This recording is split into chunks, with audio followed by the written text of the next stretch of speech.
Magandang araw, sambayan ng Pilipino. Magandang araw mga kababayan. Kasama niyo po ngayon si Ka Eric sa isa na namang episode ng ating Balita at Talakayan. Uy, very inspiring ang ating nakikita na trend ng ating paglago at paglawak ng ating YouTube channel at pagtatag ng ating mga viewership at subscribers. Dahil po yan sa inyong sipag at pagtitiwala at pagmamahal niyo po sa advokasya na isinusulong din po ni Ka Eric. Through your support, lumalakas at lumalawak ang ating channel. Maraming salamat din po sa inyong pagsubaybay at pagtangkilik sa programa namin ni Dr. Lorraine Marie Badoy, ang Bigwas ng Agila. Okay, sa oras na ito mga kababayan ay bibigyan natin ng pananaw. Ito pong sinasabi ng maraming mga international and geopolitical experts na talaga naman pong ang politika sa ICC ay hindi may pagkakaila sapagkat ito ay ginagamit para instrumento sa pangingialam ng mga malalakas na bansang European doon sa mga bansa na kalaban nila sa interes o nais nilang i-manipulate. Partikular po ang interes ng European nations diyan sa Africa at ngayon ay pati po sa Asia Pacific ay pinapakialaman nila by the first nature ng pagkakaroon ng kaso at pagkustodya laban dito kay Pangulong Rodrigo Duterte, the first Asian leader na nabitbit at naipatapon po sa ICC dahil po dito sa katraiduran at kataksilan ng sariling gobyerno natin mismo. Yan ang focus ng ating pag-uusapan mga kababayan. Ano po ba ang malaking kasalanan ni Marcos Jr. hinggil dito sa paulit-ulit na paggamit ng ICC at mga instrumentalidad nila like mga ICC investigators, ICC prosecutors, and ang mga judges mismo sa ICC. Na parang ito na ang pinakakorte na ginagamit ni Marcos upang supilin at paluhurin ang kanyang mga political opponents. Partikular na ang nanggaling sa Duterte political camp, mga kababayan. Sapagkat malinaw naman na buhay ang ating Korte Suprema, umaandar ang ating gobyerno, ang mga Regional Trial Court, Municipal and City Trial Court, ang ating konstitusyon mga kababayan. Subalit, instead na ang role ng ICC is only for complementarity, ay ginamit na ito ni Marcos as principal na pamamaraan upang ipadukot, ipadampot ang mga kritiko ng gobyerno na nakalinya sa kay Pangulong Duterte at mayroong mga pending cases na pinaggagawa po sa ICC ng grupo nila Trillanes. So may mga bagay tayong ililinaw sa kataksilan na ito. Una, ang ICC sa kasalukuyan o itong International Criminal Court ay walang treaty jurisdiction sa Pilipinas. Therefore, wala na po tayong international treaty obligation na sumunod, mag-cooperate, maliban sa voluntary ang ating relasyon sa ICC. There is no mandatory treaty obligation on the part of the Philippine government sa ICC sapagkat noong March 2019 ay nagkaroon na po ng confirmatory decision of withdrawal by effect of operation sa ICC sa Rome Statute na ang voluntary withdrawal ng member state sa ICC at pagkilala sa Rome Statute ay mag-commence ang kanyang affirmity or ang affirmation 1 year after. So isang taon po makalipas ang pag-withdraw ni Pangulong Duterte sa ICC bilang presidente ng Pilipinas na pinalakpakan pa ni Bongbong Marcos Jr. bago ang eleksyon noong 2022 ay pinagmamayabang niya at kinakongratulate niya si Pangulong Duterte sa tamang desisyon di umano sa hakbang na huwag magpailalim ang Pilipinas pa sa ICC na ngayon ay todo baliktad na at todo nagarapalan sa panggagamit sa ICC. So, una sa lahat, ang ICC has become a bogus entity in as far as the Philippine sovereignty is concerned. Tayo ay isang malayang bansa. Tayo ay isang bansa na may sariling saligang batas. Umaandar, gumagana ang demokrasya. Mayroon tayong mga proseso ng batas ng legal and judicial system. Kaya, kung mayroon mang natitira pa na voluntary level of cooperation on the ICC, yan po ay hindi binding dapat. At parang ito na ang nakasaad na Biblia ng ating mga batas na dapat sumunod sa ICC. No! Mayroon pong mahigit 70 nations, mahigit 70 countries all over the world, kinabibilangan po ng Estados Unidos ng Amerika, Russia, North Korea, Saudi Arabia, China, among others, na hindi kinikilala ang ICC at hindi rin po nagpapasakop sa Rome Statute.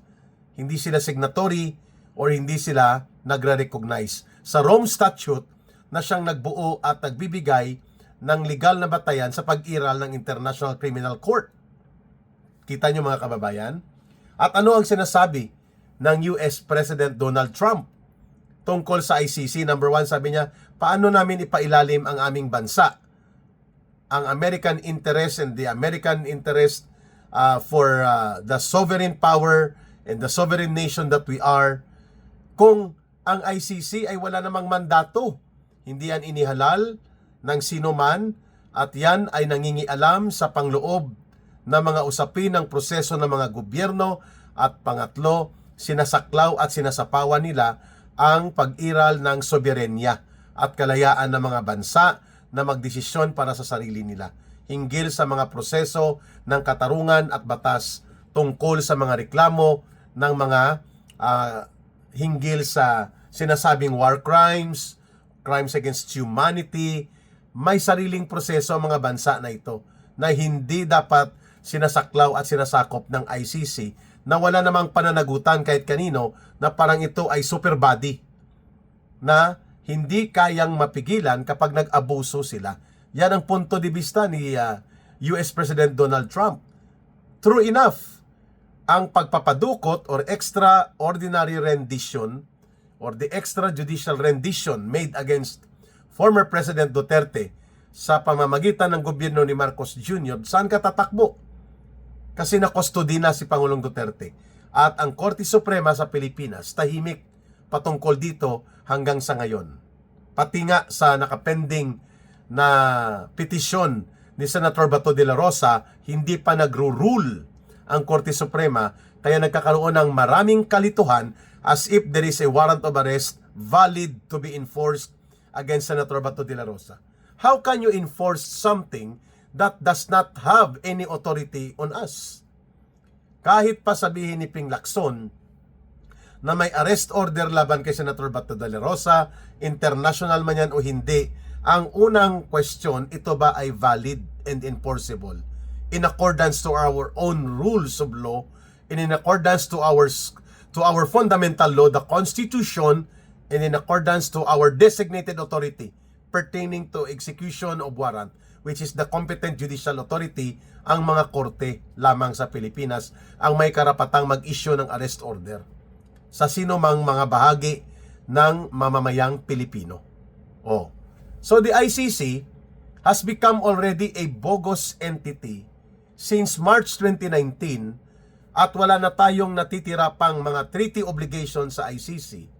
At ang ICC cannot dictate, impose upon our own constitutional democracy and even on our sovereign instruments of government such as the Supreme Court. Bakit kailangang gamitin ni Marcos at ng kanyang mga tauhan sa NBI, sa PNP, sa DILG, sa DOJ, sa Office of the Solicitor General na para bagang binding para sa atin, absolute, na dapat sumunod tayo sa warrant of arrest o anumang issuances ng ICC. Mali po yan.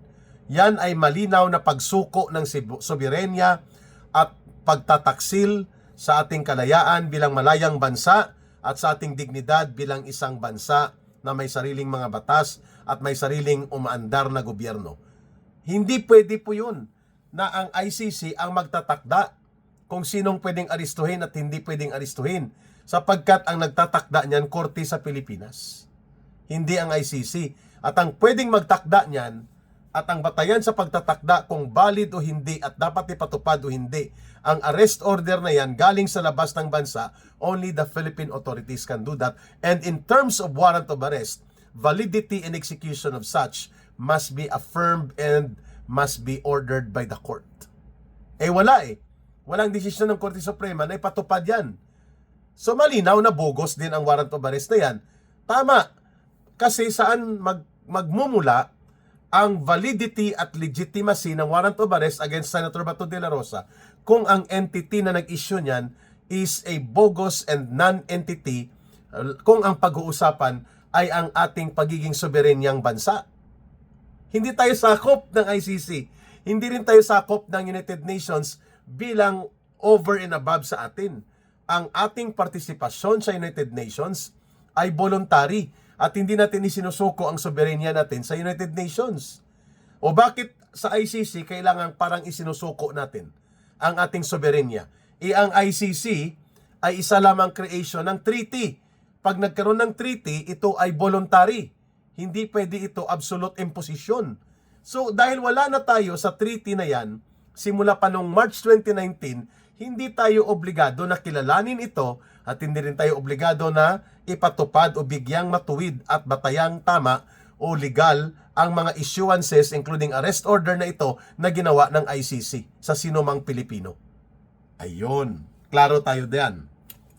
So ang paggigiit ni Ginoong Marcos Jr. mga kababayan, nasakyan at gamitin ng ICC as instrument ng kanyang panunupil at panggigipit sa mga political opposition figure ay isang malaking kasalanan, hindi lamang laban kay Pangulong Duterte at kay Senator Bato de la Rosa. Isang malaking kataksilan at kasalanan sa mamamayang Pilipino na isinusuko ni Marcos Jr. ang ating kalayaan, ang ating soberenya at ang mga malayang instrumento ng ating demokratikong lipunan kagaya ng ating mga korte at ng ating saligang batas. Yan ang dapat na impeach at dapat kinakaso at pinaglilitis kay Marcos kung naging matuwid sana ang proseso sa pagsasampa ng impeachment complaint laban sa kanya, sapagkat ang impeachment complaint po isinasampa sa House of Representatives. Dapat may separate na impeachment court designated by the Supreme Court, affirmed by the Supreme Court at hindi kontrolado ng presidente at ng politiko. Wala So sa House of Representatives, dahil yan po ay numero at kontrolado yan ng hahawak nila Budget D, nila Martin Romualdez at ni Marcos, wala kang maaasahan na matino na impeachment doon laban sa kay Marcos at sa kanyang mga tauhan. Kaya hindi po umusad at nakabuelo ang impeachment complaints laban kay Marcos Jr. sapagkat pinigilan po yon. Ang matino na impeachment complaint hindi nakalusot. Ayun. Ngayon, ito ang tanong sa taong bayan. Hahayaan ba natin na gagamitin ni Marcos ang ICC para maging personal instrument niya, personal weapon for his political demolition job against his political enemies, partikular na po sa mga Duterte, at the expense of our sovereign authority and our dignity as a nation? Papayagan ba natin yon? Dapat po tayo ay naninindigan. Nagpapahayag po tayo ng pagpupuna. Kaya mali at baluktot yung kaisipan ng NBI, nila Matibag, at itong nila Office of Solicitor General ni Berberabi at ng DOJ, Department of Justice ni Marcos, at pati na ito nila Ping Lacson para sabihin na valid and enforceable ang arrest order na ito sapagkat ang involved ay si Senator Bato de la Rosa. Valid din ba ito kung ang involved dito ay si Marcos? Hindi kaya mag-iiba ang tono ninyo? So hindi po ito nasa kapangyarihan ni Marcos. Wala din sa NBI, wala din sa DOJ. Wala din po kay Ping Lacson ang pagtatakda kung tama o hindi na ipatupad ang arrest order na ito. That is a constitutional pending question before the Supreme Court na dapat nirerespeto natin. Lalo na ni Marcos, dapat nirerespeto nila ang pagkakaroon ng pending constitutional question subject to be resolved by the Supreme Court, at hindi mo na ipatupad yan o hindi nila gamitin yan, ang arrest order na yan para ipitin si Senator Bato de la Rosa.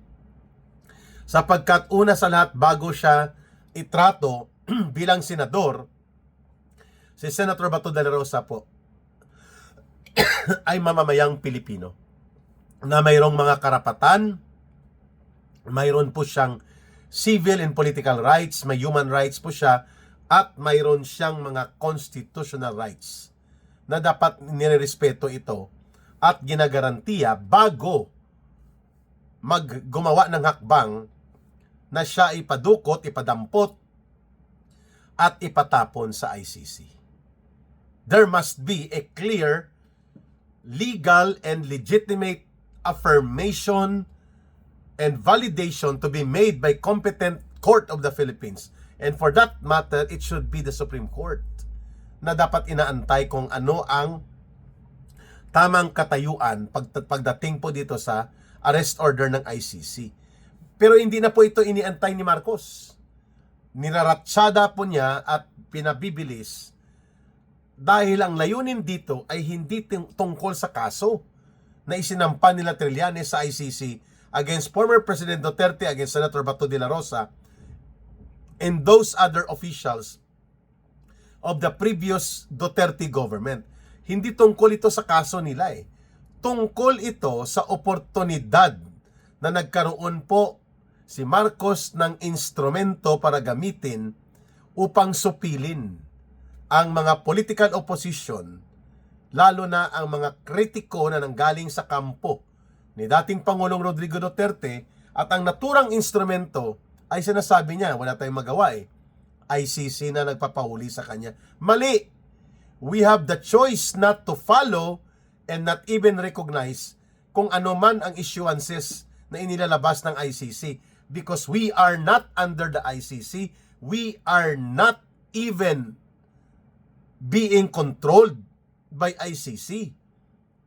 Kahit pa umiiral ang treaty which is no longer present between the Philippine government, the ICC, and the Rome Statute, hindi automatic po na i-enforce ng Pilipinas o ng sino mang bansa na nasasakupan ng treaty sa ICC, hindi absolute and automatic enforceable ang warrant or issuances ng ICC, dahil dadaan po yan sa sariling bansa mismo ng mga proseso nila sa kanilang gobyerno.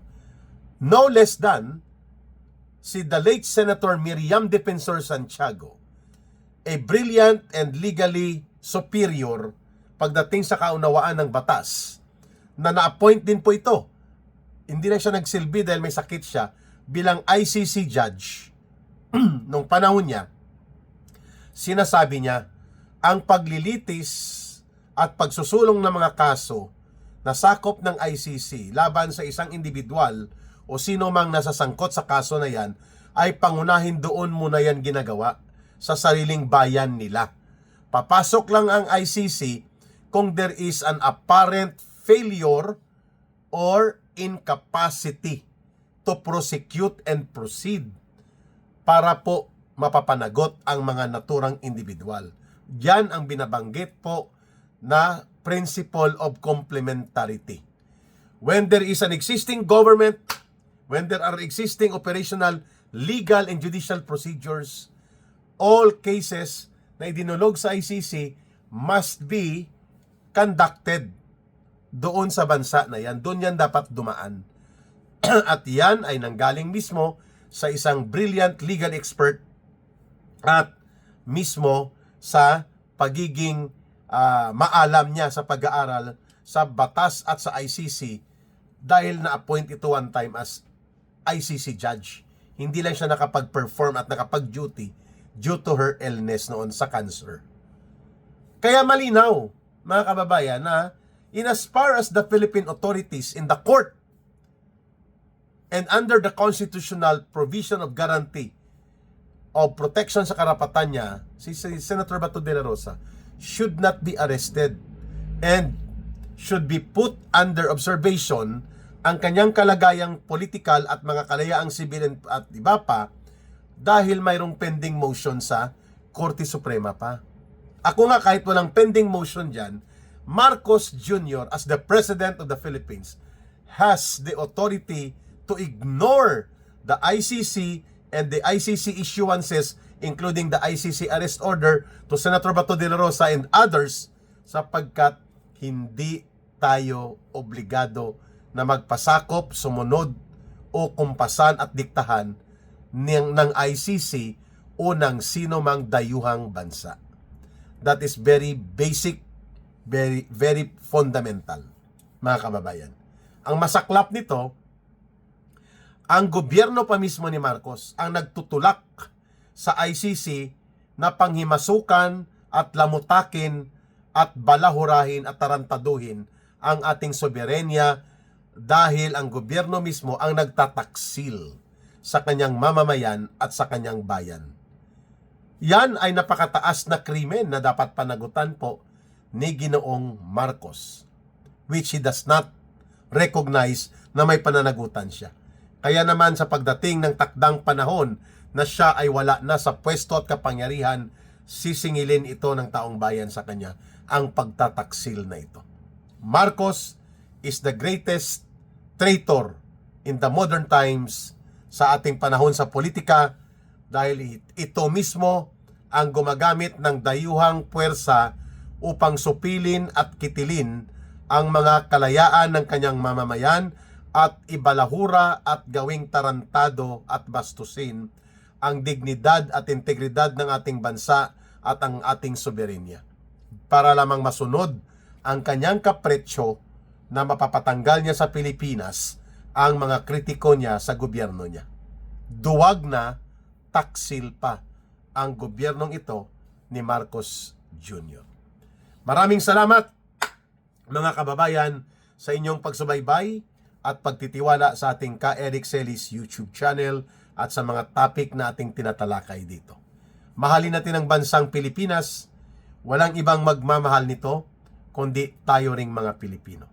Para sa Diyos at sa Pilipinas nating mahal. May God bless everyone and may Allah will be with those who are Muslim brothers and sisters. Maraming salamat po muli. Bye for now. Ito po si Ka Eric. Mabuhay!